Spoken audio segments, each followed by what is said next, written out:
நம்ம எல்லாருக்குமே தெரிஞ்ச பாயிண்ட். ரீசென்ட் டைம்ல இப்ப சில பேருக்கு டிபி வந்துச்சுன்னா, நார்மலா தர மெடிசன் குடுத்தா அந்த பாடி ஒர்க் அவுட் ஆக மாட்டேங்குது. அந்த பாக்டீரியா என்ன பண்ணுது? ட்ரக்க ஈஸியா காலி பண்ணிடுது. விச் மீன்ஸ் அவங்க உடம்புல இருக்கிற பாக்டீரியா என்ன பாக்டீரியா? Drug resistant DP. அதாவது யூசுவலா தர மெடிசனுக்கு அது ஸ்ட்ராங் ஆயிடுச்சு. அப்ப என்ன பண்ணியாகணும்? வழக்கமா தர மெடிசனை விட இன்னும் ஸ்ட்ராங்கா தரணும்ல. ஸோ கம்பேர் பண்ண முடியுதா? அப்ப நார்மலா வந்து டிபி பேஷண்ட்டை விட அதிகமான பெயின் தாங்க வேண்டியது யாரு? இவங்கல்ல. என்ன ரீசன்? வழக்கமான மெடிசனை விட அதிகமான மெடிசன், ஸ்ட்ராங் மெடிசன். அப்ப பிசிக்கலி பெயின் இருக்குமா? பட் ஆக்சுவலா பார்த்தா இது ஒரு பெயின் தாங்க. இன்னொரு ஒரு ஆங்கிள் இருக்கு. இந்த பிசிக்கல் பெயினை ஃபைட் பண்ணி கஷ்டப்பட்டு அது வரணும். அதை விட முக்கியமானது இந்த டிபி வந்துச்சுன்னா அவங்கள பார்க்குற விதம் இருக்குல்ல, சோஷியல் ஸ்டிக்மா. இதை ஃபைட் பண்றது ரொம்ப கஷ்டம். ஸோ ஃபர்ஸ்ட் இந்த ஆங்கிள் பார்க்கலாம். So what is social stigma? சிம்பிளா சொல்லணும்னா, சொசைட்டிக்கு உங்களை பத்தி ஒண்ணுமே தெரியாது, சரியா தப்பான்னு தெரியாது. பட் என்ன பண்ணுவாங்க? ஏதோ ஒரு பாயிண்ட் வச்சுக்கிட்டு உங்களை டிஸ்கிரிமினேட் பண்ணுவாங்க. அதுல ஒன்று எது? டிசீஸ் பத்தி மக்களுக்கு அதிகமாக நாலேஜ் இல்லாதனால, அவேர்னஸ் இல்லாதனால அதை பத்தி நிறைய ரூமர்ஸ் இருக்குல்ல, அந்த ரூமரை பேஸ் பண்ணி உங்களை என்ன பண்ணுவாங்க? டிஸ்கிரிமினேட் பண்ணுவாங்க. ஃபார் எக்ஸாம்பிள்ஸ் இதெல்லாம் தெரிஞ்சதான் உங்களுக்கு. இப்போ இந்த பர்சனுக்கு டிபி வந்து வச்சுக்கலாம். இவங்க யாரு? ஒரு ஸ்டூடெண்ட். டெய்லி கிளாஸ்க்கு போவாங்க, இரும்புவாங்க. அப்போ அடிக்கடி காஃப் பண்ணிட்டு இருந்தாங்கன்னா அவங்க ஸ்டூடெண்ட்ஸ் என்ன பண்ணுவாங்க? இவங்களை பத்தி பேசுவாங்கல்ல, காசிப் பண்ணுவாங்கல்ல. அந்த காசிப் என்ன பண்ணும்? இவங்களோட ஐடென்டிட்டியை தப்பா காட்டுங்களே. மீனிங் புரிச்சா? இந்த பேஷண்ட்டுக்கு 2 பெயின் இருக்கு. இப்போ பிசிக்கல் பெயின் ஒன்று, டிபினால இந்த காஃப் பண்றாங்க, அந்த பெயின் ஒன்று. ரெண்டாவதா பசங்க பேசுற விஷயத்த கேட்டு கேட்டு மென்டல் ஹெல்த் நேரம் டிஸ்டர்ப் ஆயிருக்கும். இந்த பையன் வீக்கு, இவருக்கு நோய் அதிகமாக வருது, இவங்க கிட்ட போகக்கூடாது, ஸ்ப்ரெட் ஆகிடும் அப்படின்னு நிறைய ரூமர் ஸ்ப்ரெட் பண்ணி அந்த ஸ்டூடெண்ட் என்ன பண்ணுவாங்க? ஐசோலேட் பண்ணுவாங்க. அந்த ஐசோலேஷன் அவங்களுக்கு என்ன உருவாக்கும்? மென்டல் ஹெல்த்தை உருவாக்கும். So what is the point? Government வந்து டிபியை எலிமினேட் பண்ணுற ஒரு ஸ்கீம் போட்டுச்சுன்னா ஒவ்வொரு டிபி பேஷண்ட்டுக்குள்ளேயே என்ன இருக்கும்? அந்த ஐசோலேஷன் ப்ராப்ளம் இருக்கும். மென்டல் ஹெல்த் கொஞ்சம் வீக்காக இருக்கும். மென்டல் ஹெல்த் வீக்காக இருந்துச்சுன்னா அந்த நோய் எதிர்த்து சண்டை போடுவாங்களே, அந்த வில் பவர் கம்மியாக இருக்கும். அப்போ இந்த விஷயத்தையும் அந்த ஸ்கீம் என்ன பண்ணணும்? ஆட் பண்ணணும். அப்போ ஒரு டிபி பேஷண்ட் வந்து உங்கள் ஹாஸ்பிட்டல் அட்மிட் ஆகிறாருன்னா அவருக்கு தர வேண்டியது மெடிசனும் தரணும், மென்டல் ஹெல்த்தையும் ஸ்ட்ராங் பண்ணணும், வில் பவரும் தரணும். ஸோ இந்தியா லெவலில், நேஷனல் லெவலில் டிபி எலிவேஷன் ப்ரோக்ராம் இருக்குது, பயங்கரமான ப்ரோட்டோகால்ஸ் இருக்குது. அது வந்து ஒரு பாட்டை மட்டும் தான் பார்க்குறத தவிர இன்னொரு பாட்டை பார்க்கவே மாட்டேங்குது. அப்போ இதை எப்படி சரி பண்ணலாம்? மென்டல் ஹெல்த்தை எப்படி இம்ப்ரூவ் பண்ணலாம்? அது ஈஸியஸ்ட் வழி டிபி சர்வைவரை பயன்படுத்திக்கணும். டிபி சர்வைனா யாரு? டிபி வந்து குணம் அடைஞ்சவங்க, ஹாஸ்பிட்டல் அட்மிட் ஆகி கம்ப்ளீட் ட்ரீட்மெண்ட் எடுத்து சரியானவங்க. ஸோ டிபி சர்வைவரை நம்ம என்ன பண்ணணும்னா, இப்போ ஹாஸ்பிட்டலில் கஷ்டப்படுறாங்களே, தனியாக இருக்காங்களே, அவங்கள போய் பார்க்கணும். அவங்கள போயிட்டு அவங்களும் இம்ப்ரூவ் பண்ணணும். எனக்கும் அந்த மாதிரி நோய் இருந்துச்சு, பட் நான் இப்போ ஸ்ட்ராங் ஆகிட்டேன், ரொம்ப ஈஸியான ட்ரீட்மெண்ட் தான், சரி பண்ணிடலாம். ஸோ டிபி பேஷண்டாக இருந்தவங்க சர்வீவராக மாறினதுக்கப்புறம் இப்போ சாம்பியனாக மாறணும். இன்னொருத்தவங்களை குணப்படுத்துற அளவுக்கு போகணும், மென்டல் ஹெல்த்தை சரி பண்ணணும். ஸோ ஐடியா ஓரளவுக்கு புரியுதுல? டிபி சாம்பியனாக இருந்தவங்க, ஆல்ரெடி பேஷண்டாக இருந்தவங்க, அவங்களும் உங்களை மாதிரி இன்சல்ட் ஆகியிருப்பாங்க, பட் அதுலேருந்து ஈஸியாக வெளியே வந்துட்டாங்க. அவங்கள மாதிரி நீங்களும் என்ன ஆகலாம்? இம்ப்ரூவ் ஆகலாம்னு சொல்லிட்டு டிபி சாம்பியனை ட்ரெயின் பண்ண முடியும். ட்ரெயின் பண்ணி எல்லா பேஷண்ட்ஸையும் க்யூர் பண்ணுறதுக்கு அவங்க யூஸ் பண்ணிக்கலாம். ஸோ இந்தியாவோட டிவி ப்ரோக்ராமில் இந்த விஷயத்தையும் ஆட் பண்ணணும். இந்த விஷயம் ஏன் முக்கியம்? ஒரு டிசீஸ்லேருந்து வெளியே வர்றதுக்கு முக்கியமான சப்போர்ட் சைக்காலஜிக்கல் சப்போர்ட். அந்த சப்போர்ட்டை டிபி சாம்பியனால தர முடியும். அப்போ யாருக்கெல்லாம் இன்ட்ரெஸ்ட் இருக்கோ அந்த டிபி சர்வீஸ் என்ன பண்ணி ஆகணும்? நீங்கள் அந்த பெயின்லேருந்து வெளியே வந்துட்டீங்க, இப்போ கஷ்டப்படுறவங்களுக்கு நீங்கள் ஹெல்ப் பண்ணணும், சைக்காலஜிக்கல் சப்போர்ட் தரணும். அப்போ அதுக்கு ஃபர்ஸ்ட் என்ன பண்ணணும்? டிபி சர்வைவரை எம்பவர் பண்ணணும். எம்பவர் அர்த்தம் அவங்களுக்கு எக்கனாமிக் ஆப்பர்ச்சுனிட்டி அதிகமாக்கணும். குறைஞ்சபட்சம் ஃபார் எக்ஸாம்பிள் இது வரைக்கும் யாருக்கெல்லாம் குணமடைஞ்சாங்களோ எல்லா டிவி சர்வீஸ் அந்த எல்லாருமே ஒன்று சேர்த்து ஒரு நெட்வொர்க் உருவாக்கி ஒரு பிஸ்னஸ் ஸ்டார்ட் பண்ணலாம். ஒரு பிஸ்னஸ் ஸ்டார்ட் பண்ணி அவங்க எக்கனாமிக்கலி ஸ்ட்ராங்காக இருந்து அவங்க வந்து இப்போ டிவி பேஷண்ட்டை பேசினாங்கன்னா அவங்களுக்கு என்ன இருக்கும்? ஒரு வில் பவர் வரும். ஓகே, இவங்களை பேர் நம்ம என்ன பண்ணலாம்? சரியாயிட்டு எக்கனாமிக்கலி ஸ்ட்ராங் ஆகலாம் அப்படின்ற பவர் இருக்குல்ல, அது என்ன பண்ண அவங்கள குணப்படுத்தும். இது ஆக்சுவலாக அந்த நெட்வொர்க் இருக்குல்ல, டிவி சர்வீஸ்லாம் ஒன்றா சேர்ந்து பிஸ்னஸ் பண்ணுறாங்களே, இது புதுசு கிடையாது. நிறைய பேர் பண்ண ஆரம்பிச்சிட்டாங்க. எல்லா ஸ்டேட்லையுமே அந்த கனெக்ஷன் இருக்கு, கூட்டிட்டு பிஸ்னஸ் பண்ணுறாங்க. அவங்கள பற்றியான இன்டர்வியூ தானே சென்டர் பேஜில் டிவி சர்வீஸில் ஒரு 4 பேரை சூஸ் பண்ணி அவங்க இன்டர்வியூ பண்ணிருக்காங்க. இதுல முக்கியமானது அந்த லாஸ்டா கேட்ட 2 கொஸ்டின். டிவி சர்வர் கிட்ட கேட்ட கொஸ்டின், ஒருவேளை நீங்க கவர்மெண்டோட டிவி எலிமினேஷன் ப்ரோக்ராம் இருக்குல்ல, அந்த ஸ்கீம்ல நீங்க இருந்தீங்கன்னா என்ன சேஞ்ச் பண்ணுவீங்க? 2 பாயிண்ட்ஸ் சொல்லியிருக்காங்க. அதில் ஃபர்ஸ்ட் பாயிண்ட், ஒரு பேஷண்ட்டுக்கு டிபி வந்திருக்கான்னு செக் பண்ணுவாங்கல்ல, டெஸ்ட் பண்ணுவாங்கல்ல. நிறைய இடத்துல என்ன பண்றது? ஸ்மியர் மைக்ரோஸ்கோப் டெஸ்ட் தான் பண்றாங்க. இந்த டயக்னோசிஸ் ப்ராசஸ் ரொம்ப டைம் ஆகும், டிலே ஆகும். இதை மாத்திட்டு CBNAT மாதிரி ஒரு ஃபாஸ்ட் டெஸ்டிங்கை கொண்டு வரணும், எல்லா இடத்துலையும் கொண்டு வரணும். இது ஃபர்ஸ்ட் பாயிண்ட். ஓகே, ஆக்சுவலாக நம்ம கவர்மெண்ட் ப்ரோக்ராம்ல இது ஆட் பண்ணிட்டாங்க, ரேபிட் டயக்னோசிஸ் டெஸ்ட் தான் பண்றாங்க, பட் எல்லா இடத்துலையும் கொண்டு வரணும்னு ஆசைப்படுறாங்க. இது ஃபர்ஸ்ட் பாயிண்ட். செகண்ட், கவர்மெண்ட் வந்து டிவி பேஷண்ட்டுக்காக நிக்ஷய் போஷான் யோஜனான்னு ஒரு ஸ்கீம் போட்டிருக்கு. இவங்களுக்கு மாசம் ஃபுட்டுக்காக அட்லீஸ்ட் ஒரு 1000 ரூபாய் கவர்மெண்ட் தருது. ஒவ்வொரு பேஷண்ட்டுக்கும் 1000 ரூபாய் மாசம் இன்சென்டிவா தருது. பட் இந்த இன்சென்டிவ் கூட எக்ஸ்ட்ரா ஒன்று ஆட் பண்ணணும். எங்க ஊர்ல இருந்து ஹாஸ்பிட்டலுக்கு வரோம்ல, அடிக்கடி வரோம்ல, இந்த டிரான்ஸ்போர்ட்டேஷன் காஸ்ட்டையும் ஆட் பண்ணா ஈஸியாக வரதுக்கு ஹெல்ப்ஃபுல்லாக இருக்கும். Second point. And third most important point, ஒருவேளை டிவி வந்துச்சுல, அந்த டிவி வந்த பேஷண்ட் வந்து ஒரு ஃபேமிலியோட லீடராக வச்சுக்கலாம், குடும்ப தலைவனாக இருக்காரு வச்சுக்கலாம். இப்போ அவருக்கு ஒரு 6 மாசம் வேலைக்கு போக மாட்டாரா? இப்போ இந்த 6 மாசம் மற்ற ஃபேமிலி மெம்பர்ஸோட சாப்பாடுக்கு என்ன பண்ணுவாங்க? அப்பா வேலைக்கு போவே இல்லை, 6 மாசம் காசு கிடையாது, கஷ்டப்படுவாங்களே. ஸோ வாட் இஸ் தி பாயிண்ட்னா, ஒரு டிசீஸை கவர்மெண்ட் அணுகும் போது இன்டர்செக்ஷன்ல பாருங்க. ஒரு டிபின்றது எல்லாருக்கும் ஒரே மாதிரி கிடையாது. அர்பன்ல இருக்கிற டிபி வந்துச்சுன்னா அவரோட ப்ராப்ளம் வேற, வில்லேஜ்ல இருந்தாங்கன்னா அவங்க ப்ராப்ளம் வேற, அதே ஆள் வந்து குடும்ப தலைவராக இருந்தாலும் வேற ப்ராப்ளம், கேர்ளாக இருந்தாங்கன்னா வேற. அப்போ ஒவ்வொருத்தவங்களுக்கும் அந்த நோயை குணப்படுத்துறதுக்கான எக்ஸ்ட்ரா விஷயங்கள் இருக்குல்ல, அதையும் கணக்கு எடுத்துக்கணும். ஃபார் எக்ஸாம்பிள் இதில் வச்சுக்க, இந்த பேஷண்ட்டுக்கு மாசம் 1000 ரூபா தரோம்ல, நியூட்ரிஷனுக்கு. சேம் டைம் அந்த ஃபேமிலி நியூட்ரிஷனை என்ன பண்ணணும், கவர்மெண்ட் பார்த்துக்கணும். இது என்ன அப்ரோச்? Intersectional approach. ஒரு இண்டிவிஜுவலுக்கு நிறைய ப்ராப்ளம் இருக்கும், எல்லாத்தையும் சேர்த்து அவருக்கான ட்ரீட்மெண்ட் தரணும். இந்த எல்லா பாயிண்ட் சொன்னது யாரு? TV survivors. இதில் கஷ்டப்பட்டதால சொன்னவங்க. கரெக்டா? அதாவது இப்போ பேஷண்டாக இருக்கும் சொல்ல, சரி ஆனவங்க சொல்றாங்க, அவங்களுக்கு அது தேவையே கிடையாது, இப்போ அவங்களுக்கு யூஸ் ஆகாது அவங்க சொல்றாங்க. அண்ட் நீங்க சொன்ன லாஸ்ட் முக்கியமான பாயிண்ட், ஒரு டிவி பேஷண்ட்டுக்கு ஒரு ஹாஸ்பிட்டல் போறாங்கன்னா நிறைய டெஸ்ட் எடுக்க வேண்டியிருக்கும். டயபெட்டிஸ் செக் பண்ணுவாங்க, பிபி செக் பண்ணுவாங்க.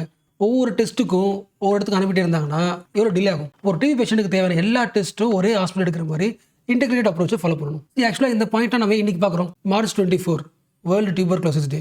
அப்போ என்ன பண்ணுவோம், ஒவ்வொரு வருஷமும் பாசிட்டிவ் நெகட்டிவ் பார்ப்பாங்களே. பாசிட்டிவ் நிறைய இருக்கு. ஃபார் எக்ஸாம்பிள், கவர்மெண்ட் எல்லா ஹாஸ்பிட்டல்லையும் ரேபிட் மாலிகுலர் டெஸ்டிங்கு ஷிஃப்ட் பண்ணுது. பாசிட்டிவ் என்ன, டெஸ்ட் எடுத்தா ரிசல்ட் சீக்கிரமா வந்துடும். இது ஒரு advantage. And second important point, ஃபர்ஸ்ட்லாம் டிவி வந்துருச்சுன்னா அதை சரி பண்ணுறதுக்கு நிறைய மெடிசன்ஸ் தருவாங்க, இன்ஜெக்ஷன்ஸ் தருவாங்க. ஸோ மெடிசனு, இன்ஜெக்ஷனு, சைடு எஃபெக்ட்னு பயங்கர பெயின்ஃபுல். இப்போ கொஞ்சம் மாற்றியாச்சு, இன்ஜெக்ஷனே கிடையாது. ட்ரீட்மெண்ட் ரொம்ப ஷார்ட் ஆயிடுச்சு, ரொம்ப நாளைக்கு ஹாஸ்பிட்டல் ஸ்டே பண்ண தேவையில்லை. அண்ட் எல்லா மெடிசனும் ஓரலாக மாறிடுச்சு. அண்ட் ரொம்ப முக்கியமானது எஃபெக்டிவ் ஆயிடுச்சு. ஈவன் ட்ரக் ரெசிஸ்டன்ட் டிபியா இருந்தாலும் அதுக்கும் மெடிசன்ஸ் இருக்கு. So what are the positives? Rapid molecular testing, oral medicine. Oral medicine ஞாபகம் இருக்கா? ஆல்ரெடி நம்ம வந்து டிவி சம்மந்தப்பட்ட எல்லா மெடிசன்ஸ் ஸ்கீம்ஸில் ஒரு 30 மினிட்ஸ் கிளாஸே போட்டிருக்கேன். ஃபாஸ்ட்டாக சொல்லிடுறேன். 4 முக்கியமான மெடிசன், அதோட ஷார்ட் ஃபார்ம் BPALM. பி ஒரு மெடிசன், P ஒரு மெடிசன், LM பிட்டாகுலின், பிரிட்டோமனேட், லென்சாலேட், மாக்சிஃப்ளாக்சின். நியூ மெடிகேஷன் வந்துருச்சு. கரெக்டா? 3வது பாசிட்டிவ், நிக்ஷய் போஷான யோஜனா. ஒருத்தவங்களுக்கும் 1000 ரூபாய் தராங்களே. பெட்டர் நியூட்ரிஷன் சப்போர்ட் கிடைக்குது. இப்போ டிபி சாம்பியன்ஸை பயன்படுத்த ஆரம்பிக்கிறாங்க. இது எல்லாத்தோட முக்கியமானது ப்ரிவென்ஷன் தெரப்பி. வரதுக்கு முன்னாடி தடுப்பாங்களே. இந்த எல்லாத்தோட எஃபெக்டால தான் டிவி இன்சிடென்ட்ஸ், டிவி வரது இருக்குல்ல, 2015 விட 2024 டிவி வந்த நோயாளிகளோட இன்சிடென்ட்ஸ் கம்மி. அதாவது 1 லட்சம் பேரில் 2015 ஒரு 237 பேருக்கு வரும். 1 லட்சம் பேரில் கண்டிப்பாக 237 பேருக்கு வரும். பட் இப்போ 1 லட்சம் பேரில் 195. 2023 அச்சீவ்மெண்ட். வரதும் குறைச்சிருக்கும். அண்ட் ஆல்சோ வந்துடுச்சுன்னா டெத் ரேட் இருக்குல்ல, அதையும் குறைச்சிருக்கும். 21% டெத் ரேட்டை குறைச்சிருக்கும். இதெல்லாம் அச்சீவ்மெண்ட்ஸ். ஓகேவா? பட் இந்த அச்சீவ்மெண்ட்ஸ்லாம் இருக்கட்டும், சேலஞ்சஸையும் பார்க்கலாம். அதில் ஃபர்ஸ்ட் சேலஞ்ச் என்னது? சோஷியல் ஸ்டிக்மாவை சரி பண்ணணும். அவர் டிவி சாம்பியன்ஸை பயன்படுத்தணும், அவங்களை ட்ரெயின் பண்ணணும். இது first point. And second important challenge நம்ம ஆல்ரெடி பார்த்துருக்கோம், பட் அகைன் பார்க்கலாம். ஃபார் எக்ஸாம்பிள், இப்போ இந்த பர்சனுக்கு 2 மாசமா இருமுறாரு. ஹாஸ்பிட்டல் போறாரு, நியர்பை இருக்கிற பிரைமரி ஹெல்த் சென்டர் போறாரு. அவங்க என்ன சொல்லலாம்? இது வந்து காமன் சென்டர், இது டிவி சென்டர் கிடையாது.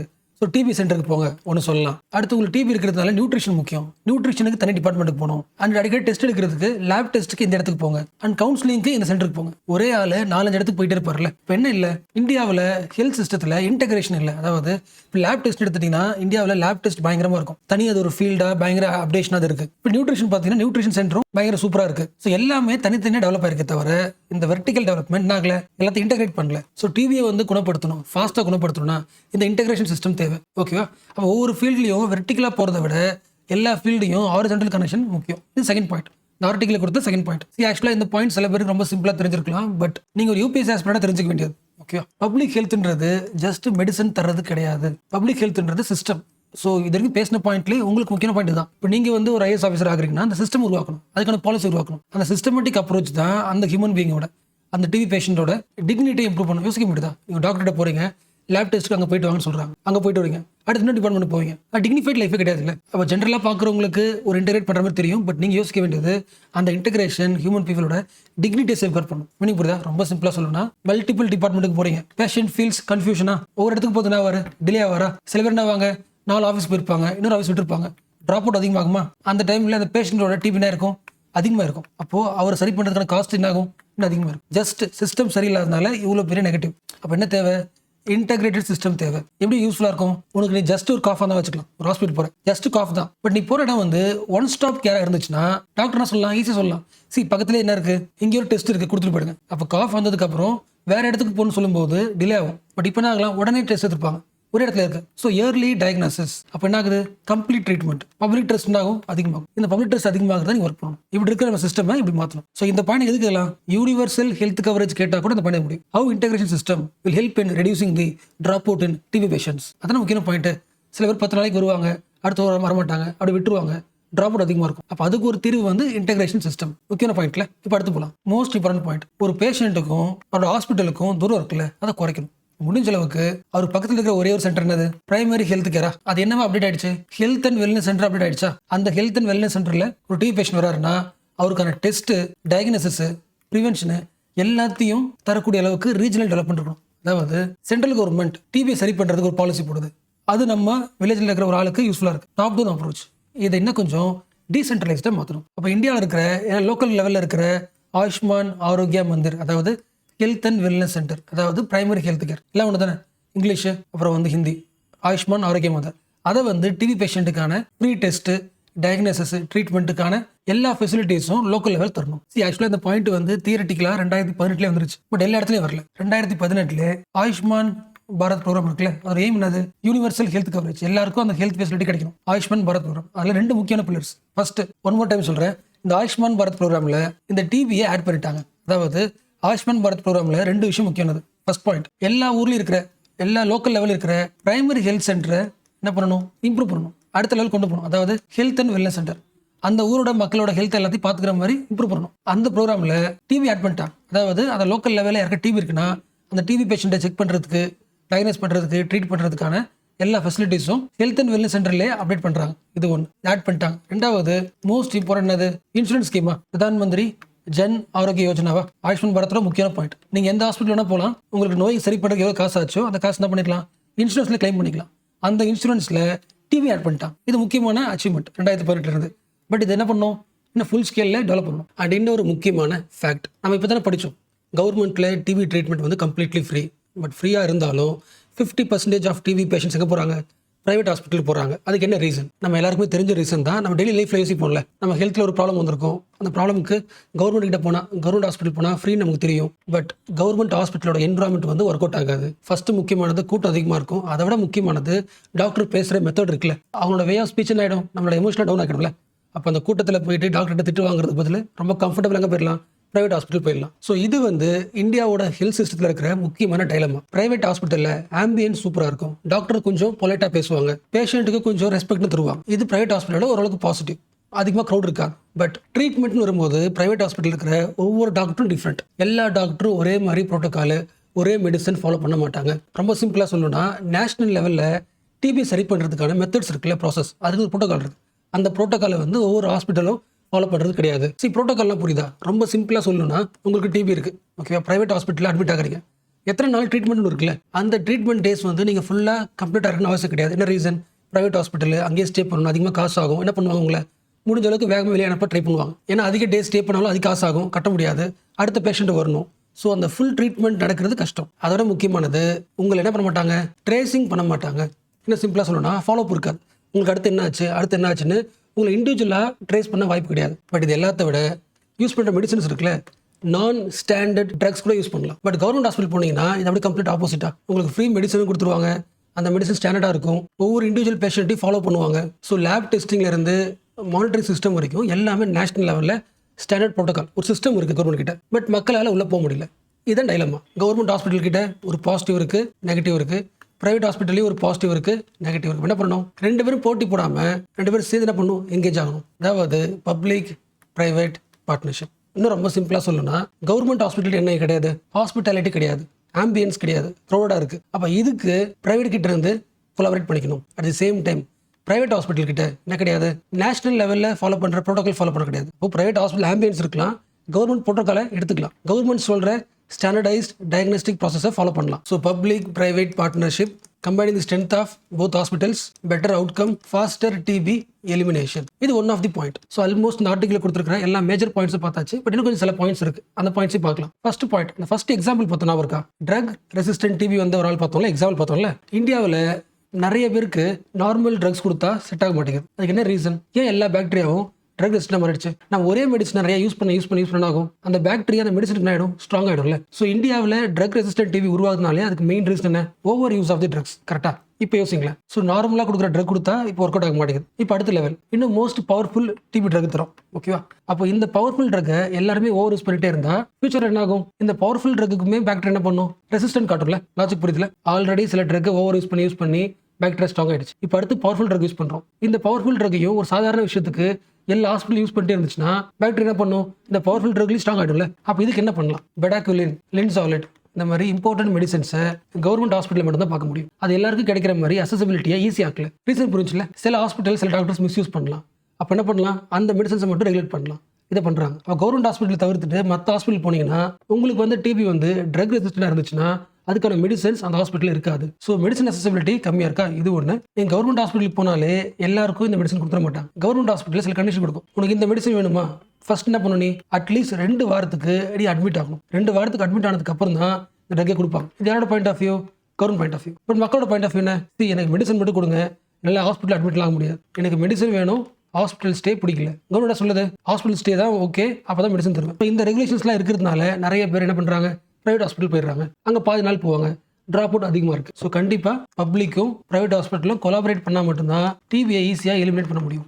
இந்த பாயிண்ட் கொடுத்துருந்தாங்க. அண்ட் கடைசியாக ஒரு கேஸ் ஸ்டடி கொடுத்துருந்தாங்க. இவங்க நேம் ராணி, ஒர்க்கிங் உமன். அடிக்கடி இருமல் வந்துட்டே இருக்கு. 10 நாளில் சிரப் சாப்பிட்றாங்க, சிரப் சாப்பிட்டும் இருமல் சரியாகல. ஆன்டிபயோட்டிக் கொடுத்து பார்க்குறாங்க, அது ஒர்க் அவுட் ஆகல. ஸோ டாக்டர் என்ன முடிவு பண்ணுறாரு, மேபி டிவியா இருக்கலாம், ஒரு சஸ்பெக்ஷன். அப்போ என்ன பண்ணலாம், டெஸ்ட் எடுக்கலாம். 10 நாள் ஆகி சரியாகலைன்னா கண்டிப்பாக என்ன இருக்கலாம், டிவி இருக்க சான்ஸ் இருக்கு, டெஸ்ட் எடுத்துக்கலாம். ஸோ டாக்டர் எடுத்த ஒரு சின்ன டிசிஷன், அவங்கள பற்றி யோசிச்சு ட்ரை பண்ணி பார்க்கலாம், எடுத்த சின்ன டிசிஷன். கரெக்டாக என்ன வந்திருக்கு டெஸ்ட்டில், டிவி பாசிட்டிவ். அப்போ என்ன பண்ணிட்டாங்க, ஸ்டார்டிங் ஸ்டேஜில் கண்டுபிடிச்சாச்சு. அப்போ கண்டிப்பாக என்ன பண்ண முடியும், க்யூர் பண்ணுற முடியும். டாக்டர் அட்வைஸ் பண்ணுறாரு, நீங்கள் வந்து ஸ்டேஜ் வந்து இயர்லி ஸ்டேஜ், கண்டிப்பாக க்யூர் பண்ணிடலாம். ஸோ முடிஞ்ச அளவுக்கு டெய்லியும் ப்ரோட்டீன் ரிச் ஃபுட்டு சாப்பிடுங்க. அண்ட் ஆல்சோ உங்களுக்கு டயபெட்டிக்ஸ் இருக்கா, ஹெச்ஐவி இருக்கா, மற்ற டெஸ்ட்டும் பண்ணிடணும். அண்ட் உங்கள் கூடவே உங்கள் ஃபேமிலி இருக்காங்களே, உங்கள் ஃபேமிலியில் இருக்க எல்லாருக்கும் அந்த டெஸ்ட் எடுக்கணும். இந்த விஷயம் யாருக்கு தெரிய வருது, அவங்க ஒர்க் பண்ணுறாங்களே அந்த ஆஃபீஸருக்கு தெரிய வருது, அவங்க கம்பெனிக்கு தெரிய வருது. அவங்க பாஸ் என்ன பண்ணுறாங்க, ராணிக்கு லீவ் தராங்க, சப்போர்ட்டிவாக இருக்காங்க. ஸோ ஒர்க் பிளேஸும் சப்போர்ட்டிவாக இருந்ததுனால அவங்க என்ன பண்ண முடியுது, லீவ் போட்டு ஃபுல் மெடிகேஷன் எடுக்க முடிஞ்சது. கம்ப்ளீட் ரெக்கவர் ஆகிட்டாங்க.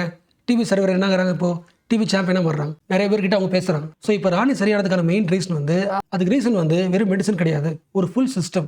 டாக்டரு, ஃபேமிலி, ஒர்க் பிளேஸு எல்லா சப்போர்ட்டும் கிடைச்சதுனால ஈஸியாக ரெக்கவர் ஆகிட்டாங்க. அப்போ இந்த செயினில், இந்த சிஸ்டத்தில் யாராவது ஒருத்தவங்க அலட்சியமாக இருந்தாலும் இது ஒர்க் அவுட் ஆயிருக்காது. ஃபார் எக்ஸாம்பிள், டாக்டர் வந்து கரெக்டாக யோசிக்காம 10 நாளுக்கு அப்புறமும் அதை கவனிக்கலன்னா என்ன இருக்கலாம், இல்லை ஃபேமிலி டெஸ்ட் எடுக்க சொன்னாங்களே அந்த ஃபேமிலி வந்து டெஸ்ட் எடுக்க வர முடியாதுன்னு சொல்லியிருந்தாங்கன்னா என்ன இருக்கலாம், இல்லை ஒர்க் பிளேஸில் ப்ரெஷர் வந்து என்ன இருக்கலாம். So what is the conclusion, every little support is matters. So இந்த கேஸ் ஸ்டடி பேப்பரில் எதுக்கு தராங்க, டிவி வந்து biologically it is a bacterial infection, but it also affects socially. இந்த சோஷியலின்ற வார்த்தையை இன்னும் கொஞ்சம் ஃபோக்கஸ் பண்ணி படிக்கணும். அதாவது ஒவ்வொரு ஊருக்கு ஏற்ற மாதிரியும் டிஸ்கிரிமினேஷன் மாறும். ஒடிஷாவில் இருக்கிற ட்ரைபில் இருக்கிற ஒரு உமனுக்கு டிவி வந்துச்சுன்னா அவங்க ஃபேஸ் பண்ணுற சோஷியலி ஹராஸ்மெண்ட் இருக்குல்ல, அதுவும் ஒரு டெவலப்டு ஸ்டேட்டில் இருக்கிற ஒரு பர்சனுக்கு டிவி வர்றதும் ஒன்றும் கிடையாது. ஒவ்வொரு ஏரியாவிலையும் சோஷியலி அதை டிஸ்கிரிமினேட் பண்ணுற விதம் மாறுது. ஸோ நம்ம நேஷனல் பாலிசி யூனிஃபார்ம் கேர்லேருந்து பர்சன் சென்ட்ரிக் கேராக மாறணும். இன்னைக்கு ஃப்ரண்ட் பேஜில் இந்த நியூஸ் பார்த்தீங்களா, லாஸ்ட் ஒரு 2 டேஸாகவே ஃப்ரண்ட் பேஜில் வந்துட்டு இருக்கு. இந்த நியூஸை பார்க்கலாம். ஃபர்ஸ்ட் பாயிண்ட், யஷ்வந்த் வர்மா யார், டெல்லி ஹைகோர்ட்டோட சீனியர் ஜட்ஜ். இவருடைய அஃபிஷியல் ரெசிடென்ஸில் ஒரு ஸ்டோர் ரூமில் ஒரு ஃபயர் வந்துருச்சு. பட் அடுத்த நாள் நியூஸில் என்ன வந்துச்சு, அந்த ஃபயர் ஆச்சுல அந்த ஸ்டோர் ரூமில் ஒரு 5 மூட்டையில் கரன்சி நோட்ஸ் வந்து பாதி எரிஞ்சு கிடைச்சிருக்கு. இவ்வளோ மூட்டை கரன்சி வந்து எப்படி ஒரு ஜஸ்டிஸ் கிட்ட இருக்கும். அப்போ ஒருவேளை யார்கிட்ட காசு வாங்கியிருக்காரா, கரப்ஷனில் ஈடுபட்டிருக்காரா. ஸோ அடுத்த ஒரு நாள் என்ன ஆகுது, இதை பற்றி விசாரிக்கிறதுக்கு டெல்லி கோர்ட்டோட சீஃப் ஜஸ்டிஸ் ஒரு கமிட்டி ஏற்பாடு பண்ணுறாரு, 3 மெம்பர் கமிட்டி. ஸோ இந்த 3 மெம்பர் கமிட்டி தான் இதை விசாரிக்குது. ஆக்சுவலாக நியூஸ் பார்க்கும்போது ஒரு படத்தில் வர சீன் மாதிரி இல்லை. ஒரு ஆஃபீஸர் அவரோட ஸ்டோர் ரூம் எரியுது, அதை அணைக்க வராங்க. அணைச்சோடனே இப்போ ஒரு இடத்துல பார்க்குறாங்க ஒரு 5 மூட்டையில் வந்து காசு எரிஞ்சிருக்கு பாதி. அப்போ மேபி ஒரு கரப்ஷன் பண்ணலாமல் நியூஸில் வருது. நியூஸை பார்த்துட்டு டெல்லி ஜட்ஜ் என்ன பண்ணுறாரு, டெல்லியோட சீஃப் ஜஸ்டிஸ் அந்த கேஸை விசாரிக்கிறாரு, மோஸ்ட் சீரியஸ் நினைக்கிறாரு. அதனால ஒரு கமிட்டி போடுறாங்க. இந்த கமிட்டி என்ன பண்ணுது, இந்த இன்சிடென்ட் அனலைஸ் பண்ணிட்டு இருக்கு. ஸோ இது வந்து ஈவெண்ட், ஓகேவா. நீங்கள் யூபிஎஸ்சி பாயிண்ட் ஆஃப் வியூல அகாடமிக்காக தெரிஞ்சுக்க வேண்டிய பாயிண்ட்ஸ். இந்த இன்சிடென்ட்டை விசாரிக்கிறது யாரு, ஜுடிஷியரியை விசாரிக்குது. என்ன ரீசன், இங்கே யார் மேலே குற்றம், ஒரு ஜட்ஜ் மேலே குற்றம் இருக்கு, அதனால ஜுடிஷியரி இன்வெஸ்டிகேட் பண்ணுது. அதுக்கான ஸ்டெப்ஸ் என்ன, அதாவது ஹவுஸ் ப்ரொசீஜர் என்ன ரூல்ஸ் ஃபாலோ பண்ணணும், என்னென்ன ஸ்டெப்ஸ். ஃபர்ஸ்ட் அந்த ஜட்ஜ் எங்கே ஒர்க் பண்ணுறாரோ அந்த கோர்ட்டோட highest judge, for example Delhi, அது ஒரு டெல்லியோட சீஃப் ஜஸ்டிஸ், அவர் என்ன பண்ணி ஆகணும், அந்த கேஸை ஃபர்ஸ்ட் லெவலில் அவர் தான் என்ன பண்ணுவார், இன்வெஸ்டிகேட் பண்ணுவார். அதுக்கு பேர் என்ன, பிரைமா ஃபேசியா எக்ஸாமினேஷன். அதாவது இந்த இஷ்யூ, இந்த நியூஸ் வந்து முக்கியமாக இது இன்வெஸ்டிகேட் பண்ணலாமா அப்படின்னு ஃபர்ஸ்ட் டைம் ஒரு இனிஷியல் ஒப்பீனியன் தருவாங்களே, அந்த இனிஷியல் ஒப்பீனியன் கொடுப்பார். அதை பேஸ் பண்ணி அது சீரியஸ்னா என்ன பண்ணுவார், ஒரு கமிட்டியை போடலாம். Second step. ஸோ பிரைமா ஃபேசியாவா அந்த கேஸ் வந்து முக்கியமாக இல்லையா அனலைஸ் பண்ணிட்டு முக்கியம்னா ஒரு கமிட்டி போடுவாங்க. ஸோ சிஜிஐ அப்பாயிண்ட்ஸ் தி 3 மெம்பர் பேனலா. இந்த பேனல் என்ன பண்ணும், இதுக்கப்புறம் இன்வெஸ்டிகேட் பண்ணும். இந்த இன்வெஸ்டிகேஷன் ஃபுல்லாக முடிகிற வரைக்கும் அந்த ஃபுல் ப்ராசஸும் கான்ஃபிடென்ஷியலாக இருக்கும். என்ன ரீசன், விசாரிக்கிறது யாரை, ஒரு ஜட்ஜ். அப்போது அவரோட பேர் கெட்டு போச்சுன்னா ஒட்டுமொத்த ஜுடிஷியரி பேர் கெட்டு போயிடல, ட்ரஸ்ட் குறைஞ்சிருக்கல. ஸோ ஜட்ஜோட dignity is most important. So கான்ஃபிடென்ஷியலாக இருக்கும். அண்ட் இந்த இன்வெஸ்டிகேஷனில் அந்த கான்ஃபிடென்ஷியலாக கிடைச்ச இன்ஃபர்மேஷன் இருக்குல்ல, அது எல்லாத்தையுமே சீஃப் ஜஸ்டிஸ்க்கு அனுப்பணும். அது எல்லாத்தையும் வச்சுக்கிட்டு சிஜிஐ என்ன முடிவு பண்ணுறாரோ தட் இஸ் தி ஃபைனல். ஆக்சுவலாக இந்த மாதிரி கேஸ் இருக்குல்ல, எத்திக்ஸ்லேயே தருவாங்க. ஃபார் எக்ஸாம்பிள், நீங்கள் ஒரு இடத்துல வந்து போலீஸ் ஆஃபீஸராக இருக்கீங்க, இல்லை ஜட்ஜாக இருக்கீங்க, இல்லை வந்து ஐஎஸ் ஆஃபீஸராக இருக்கீங்க. உங்ககிட்ட ஒரு கேஸ் வருது. இந்த ஆஃபீஸர், உங்கள் ஆஃபீஸில் ஒர்க் பண்ணுற ஒரு ஆஃபீஸர் கரப்ஷன் பண்ணியிருக்காங்க நியூஸ் வருது. நீங்கள் என்ன பண்ணுவீங்க, என்ன ஸ்டெப்ஸ் எடுப்பீங்க அப்படின்னு கேட்பாங்க. இந்த மாதிரி கேஸுக்கு ஒரு கோட் யூஸ் பண்ணுவோம். இந்த கோட் சொல்கிறேன், perception of corruption can hurt more than actual guilt.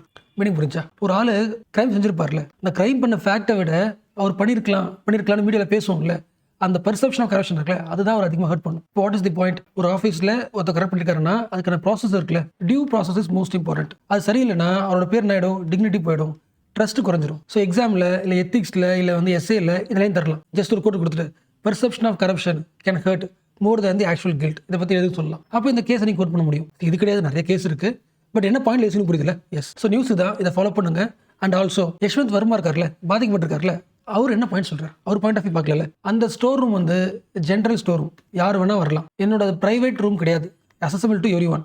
So எனக்கு அந்த ரூமில் இந்த பணம் இருக்குன்றதே எனக்கு தெரியாது. என்னோட அக்கௌண்ட்டை பாருங்க, நான் எப்போதுமே கேஷ் வித்ட்ரால் பண்ணணும்னா லீகலாக தான் பண்ணியிருக்கேன். ஸோ இந்த ரூமர் வந்து என்னோட பேர் என்ன ஆகுது? டிஸ்டர்ப் பண்ணுது. என்னோட ஜுடிஷியல் ரெப்புடேஷன் டேமேஜ் ஆகுது. ஸோ இது வந்து அவரோட பாயிண்ட் ஆஃப் வியூ, ஃபியூச்சரில் பார்க்கலாம். ஸோ நெக்ஸ்ட் இன்னைக்கு ஃப்ரண்ட் பேஜில், டெல்லி எடிஷனில் ஃப்ரண்ட் பேஜில் ஒரு நியூஸ் வந்திருக்கு. இந்த பாட்டம் நியூஸ் காட்டுறேன். இந்த நியூஸ் இருக்குல்ல, நீங்கள் சொசைட்டி அனலைஸ் பண்ணுற ஆளாக இருக்கீங்க, இல்லை சோஷியாலஜி படிக்கிறீங்கன்னா இந்த news most important. Woman bouncers in Kerala breaks the gender stereotypes. First இந்த நியூஸ்குள்ளே போகிறதுக்கு முன்னாடி, பவுன்சர்ஸ்னால் யார்? படத்தில் காட்டுற மாதிரி அந்த மசில்ஸை காட்டுவாங்களே, ஸ்ட்ராங்காக காட்டுவாங்களே, அடிக்க வருவாங்களே, அது மட்டும் கிடையாது. படத்தில் காட்டுறது ஒரு ஸ்டீரியோடைப் தான். ஆக்சுவலாக பவுன்சர்ஸோட வேலை என்ன? நீங்கள் பவுன்சர் வேலைக்கு போகணுன்னா உங்களோட மெயின் ரோல் என்னன்னா, you need social intelligence. Meaning புரியுதா? ஒரு கிளப்பாக இருக்கலாம், இல்லை ஹோட்டலாக இருக்கலாம், இல்லை செலிபிரிட்டி ஈவெண்ட்டாக இருக்கலாம், இல்லை ஒரு ரெசார்ட்டாக இருக்கலாம், இல்லை ஒரு ஷாப்பிங் மாலாக இருக்கலாம். எல்லா இடத்துலையும் பவுன்சர்ஸ் ஒர்க் பண்ணுவாங்களே. அவனோட மெயின் ரோல் என்னன்னா, அந்த இடத்துக்கு வருவாங்களே மக்களோட பாடி லாங்குவேஜ் படிக்கணும். அந்த இடத்துல பிரச்சனை வரதுக்கான ஒரு கூறுகள் இருக்கா, டென்ஷன் ஆக போதா அப்படின்ற முன்னாடி கண்டுபிடிக்கணும். ஒருவேளை வந்திருக்கிற கெஸ்ட் வந்து குடிச்சிட்டார், ட்ரங்க் பண்ணியிருக்காரு, இப்போ அவருக்கு மைண்டு சரியாக இருக்காது. அந்த டைமில் அவரோட காம் பண்ணணும். ஒருவேளை செலிபிரிட்டியாக இருந்தாங்கன்னா அக்ரெசிவ் ஃபேன்ஸ் இருப்பாங்க. அக்ரெசிவ் ஃபேன்ஸை எப்படி காம் பண்ணலாம்? அவங்கள ஹார்ம் பண்ணாமல் எப்படி காம் பண்ணுறது? So what is the main role?